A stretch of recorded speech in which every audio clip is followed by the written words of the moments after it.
Welcome to Talk Emma Learn English. Here, we learn English by talking, listening, and practicing together. I hope you're doing well today, and wherever you're listening from, at home, on a walk, or maybe while cooking, thank you for choosing to spend this time with us. And before we get comfortable and dive in, just one small thing. If you enjoy learning English with calm conversations, real examples, and zero classroom pressure, make sure you subscribe to the podcast. It really helps us, and it also means you won't miss future episodes like this one. All right, now let's slow down a little.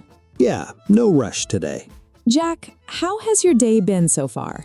Honestly, one of those normal days. Nothing dramatic, nothing exciting, but sometimes those are the best days. I agree. Quiet days are good for learning.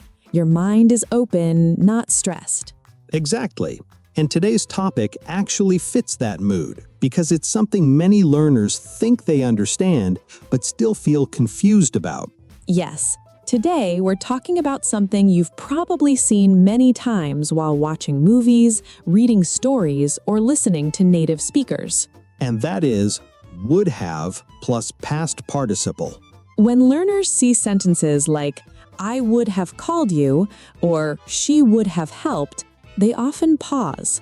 They understand the words separately, but together it feels blurry. And sometimes even a little scary. Very true. Many learners tell us, I know would, I know have, I know past verbs, but when they come together, my brain freezes. So let's say this clearly right now. You are not weak in English if this feels confusing. You're normal. This structure is not usually taught properly at beginner levels, and when learners reach B1 or B2, it suddenly appears everywhere. And no one really explains why we use it, only how. So in this episode, we're not just memorizing rules. We're understanding meaning, feeling, and real-life use. And one more important thing, in this video, we're covering would have been, and how they work naturally in conversation.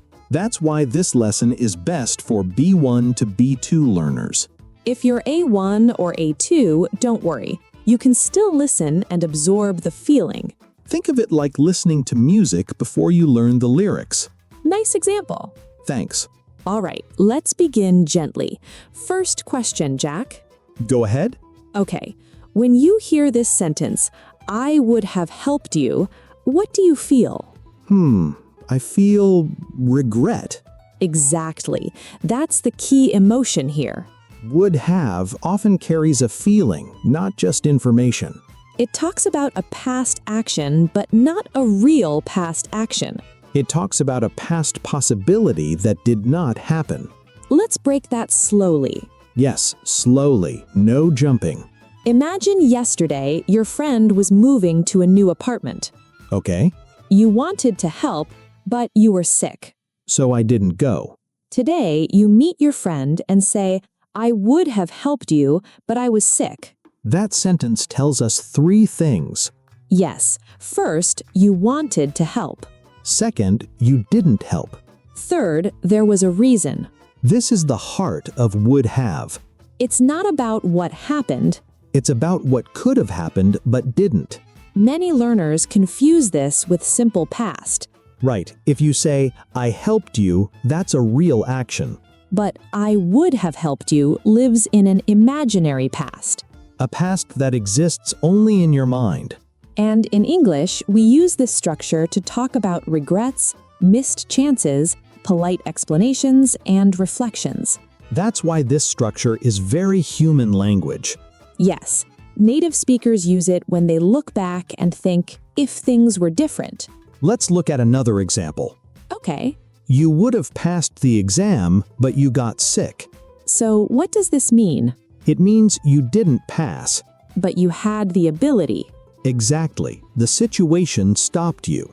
This is important. Would have often shows ability plus condition.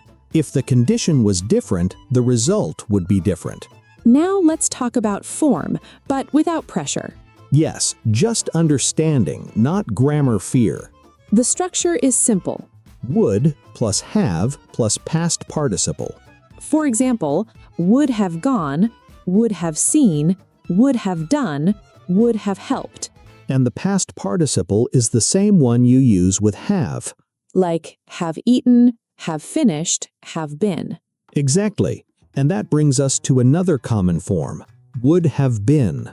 This one is very common in conversations, For example, it would have been amazing. meaning it was not amazing because it didn't happen. Or, that would have been nice. Again, a polite regret. English speakers use this a lot to sound soft, kind, and thoughtful. Not aggressive, not blaming. That's why this structure is very important socially. Yes, it helps you express feelings without sounding harsh. Now let's pause for a moment. Good idea. If you're listening right now and thinking, oh, so that's what it means, you're doing great. Don't try to memorize 10 sentences. Just understand the feeling.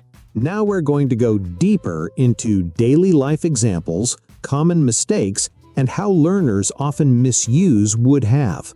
We'll also compare it gently with other structures so you don't mix them up. And we'll practice with situations you actually face in real life. So before we go deeper, let's remind listeners where we are right now. Yes, we understood that would have is not about real past actions. It's about past possibilities that did not happen. And we talked about the feeling behind it, regret, reflection, and sometimes politeness. Now, I think it's important we connect this structure to real-life situations people face every day. Absolutely, because grammar only makes sense when you see yourself inside the sentence. Let's start with something very common, work and jobs.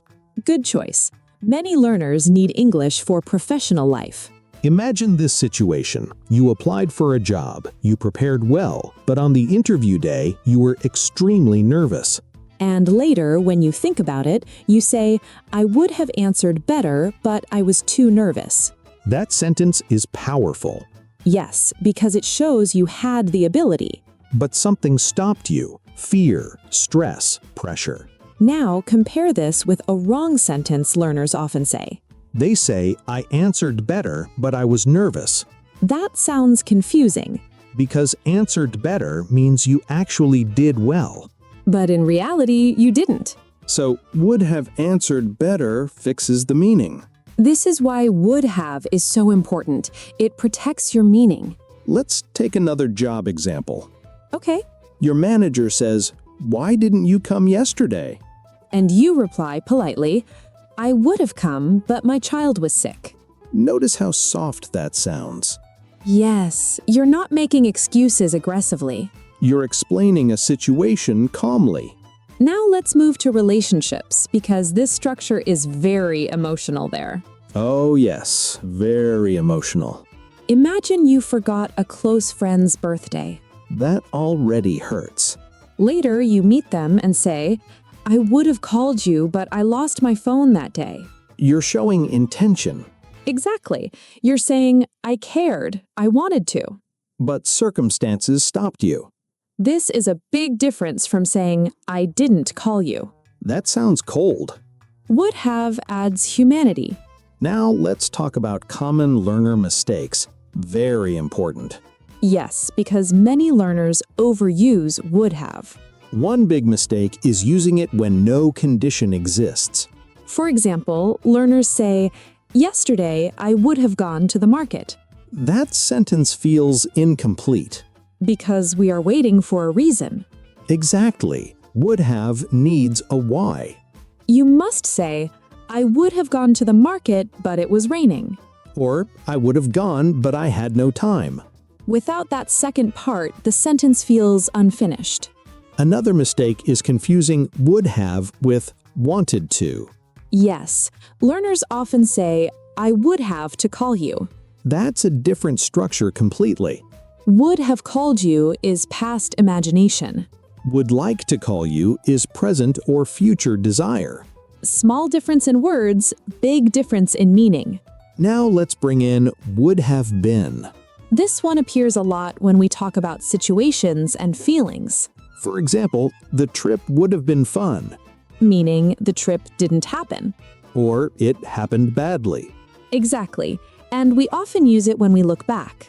Another example, it would have been easier if you told me earlier. This sentence shows gentle disappointment. Not anger. English speakers use this to avoid conflict. Very cultural. Now let's talk about polite English, because would have is gold here. Imagine someone invites you somewhere, but you couldn't go.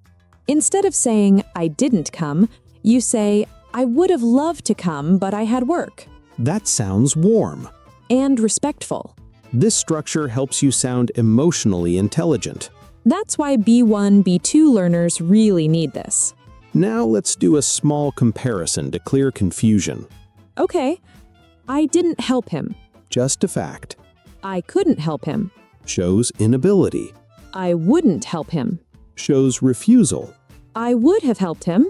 Shows willingness but no opportunity. 4 sentences, 4 different meanings. This is why grammar is not boring, it's meaning. Exactly. Now let's slow down again. Yes, let listeners breathe. If you're listening and thinking, wow, I've heard these sentences so many times but never understood them like this, that's progress. You don't need to use would have perfectly tomorrow. Just start noticing it in movies, in conversations. In your own thoughts. We're going to practice more deeply. We'll use daily routines, family situations, mistakes learners make while speaking.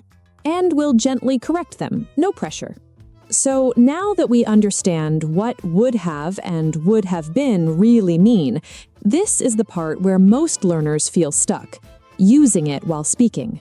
Yes, because understanding is one thing, but when the mouth opens, the brain suddenly goes blank. Very true. People often tell me, I know the rule, but when I speak, I panic. That panic is normal. And today, we're going to remove it slowly. Let's start with a very common speaking situation. Missed opportunities. Imagine someone says to you, why didn't you join us yesterday? Many learners reply with something like, I was busy. That's correct, but it's very flat. Now listen to this instead. I would have joined you, but I had a family commitment. Do you feel the difference? The second sentence feels warmer. It shows intention. And it sounds more natural in real conversation. Now let's look at a mistake learners often make. They say, I would have joined you, This is very common. because they forget the past participle. So let's slow it down. Would have plus past participle. Join, joined. Help, helped. Go, gone. Do, done. Say, said. If you remember this pattern, half your problem is solved. Now let's bring this into daily life English, not exam English. Yes, because nobody speaks like a grammar book. Imagine you're talking about health. Okay. You say, I would have exercised more, but I was too tired after work. That sentence sounds very real. And very human. Now compare it with this incorrect sentence learners say. I would exercise more, but I was tired. That sounds confusing. Because would exercise feels like a habit. But here, we're talking about the past. So would have exercised is the correct emotional time. Let's move to family situations, because people talk about this a lot. Yes, especially regrets. For example, I would have called my parents earlier, but I got busy. This sentence carries emotion It carries honesty. and no drama. Now, let's add would have been more clearly. Good idea. Imagine someone says, how was the party? And you reply, it would have been fun, but I arrived very late. Meaning the fun part was already over. Exactly. Now, a learner mistake here is saying it would be fun, but I arrived late. That mixes time. English is very sensitive about time. So always ask yourself, am I talking about a past situation that didn't go as expected? If yes, would have been. Now let's practice thinking aloud, which helps fluency. Yes, this is very important. Instead of staying silent, you can say things like, I would have said yes, but I needed more time to think, This buys you time. and keeps the conversation flowing. Now let's talk about social pressure situations. Oh, this is a big one. Someone invites you somewhere you didn't want to go.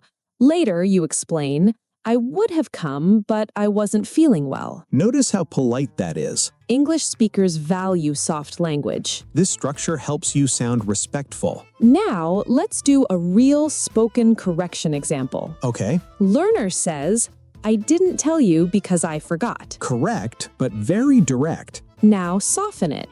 I would have told you, but it slipped my mind. That sounds more natural. More adult. Now, something very important for B1 to B2 learners. Yes, Don't overuse would have. exactly.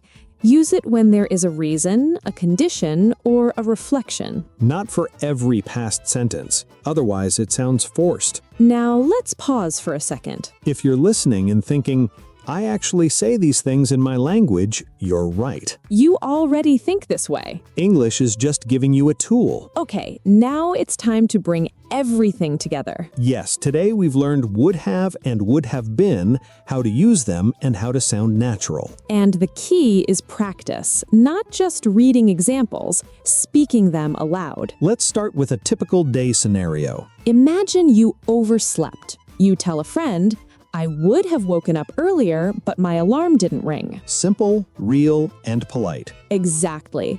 And if your friend asks, did you miss breakfast? You can say, yes, I would have eaten breakfast, but I was running late. See, that shows intention, past action, and reflection. Now let's go to a work scenario. Many B1, B2 learners struggle here. Yes. Imagine you missed a meeting. You can explain politely, I would have attended the meeting, but I got caught up in another task. Much better than just saying, I missed it. Right, adds clarity, responsibility, and natural flow. Now let's practice would have been. Yes. Suppose your colleague missed a presentation. You can say, it would have been helpful if you joined, but I understand you were busy. Polite, conversational, and empathetic. Exactly. And you can also use would have been with emotions. The party would have been more fun if you came. Notice how it implies the party was already happening. Yes, it's past, unreal, reflecting what could have happened. Now let's do a mistake correction session. Great idea. Learners often say, I would go to the gym, but I was tired. Not correct, because would go doesn't match the past unreal action. Correct version. I would have gone to the gym, but I was tired. Much more accurate, natural, and B1, B2 friendly. Another one, social situations. Imagine you forgot a friend's birthday. Many say, I would forget your birthday. Yes, very literal. The natural way, I would have wished you, but I completely forgot. See the difference? Adds emotion and context. Exactly. Now let's talk about conditional situations. Ah yes, the classic if plus past perfect structure. Right. Example, if I had known about the sale, I would have bought more clothes. Or using would have been, if I had joined the meeting earlier, it would have been easier to understand the project. Notice how both reflect past hypothetical situations. Yes, that's why B1, B2 learners often love these. They sound smart without being complicated. Now let's do a fun real-life scenario. Okay? Imagine you're talking about a missed movie night. I would have joined you at the cinema, but my work ran late. Or adding would have been, it would have been amazing to watch the movie together. So you see, would have shows your intention, would have been shows the experience or feeling. Exactly, and you can mix them naturally in longer sentences. Yes, let's practice one more. Family situation. You forgot your mom's call. You can say, I would have called you earlier, but I was in a meeting. And your mom might say, it would have been nice to hear from you, but I understand. See, conversation flows smoothly. Real emotions, real situations. Now let's talk about common mistakes learners make repeatedly. One is using would instead of would have. Right, like saying, I would eaten breakfast. Oops, we need the past participle. Correct version, I would have eaten breakfast. Another one is mixing would have and present tense. I would have liked this movie. Nope, must be I would have liked this movie. Perfect. Always check the verb form. Now let's finish with a longer conversation example. Yes. Imagine two friends chatting about a weekend trip. Friend 1 says, I missed the hike yesterday. What happened? Friend 2, I would have invited you, but I didn't know your schedule. Friend 1, it would have been fun if I joined. Friend 2, next time I'll make sure to tell you. We would have all enjoyed it together. See, natural, flowing, and covers both would have and would have been. Exactly. The more you practice, the more these phrases become second nature. Yes, speak them aloud. Use in your daily life, even in small sentences. Don't worry about perfection. Small mistakes are okay. The goal is confidence and clarity. And remember, these structures make you sound polite, intelligent, and reflective. So friends, keep practicing, try your own sentences, and notice how conversations feel more natural. We hope today's session really helps you. And don't forget, consistency is key. Thank you for staying with us till the end. See you in the next episode. And keep practicing. Have fun with would have and would have been. Goodbye, everyone. Bye-bye.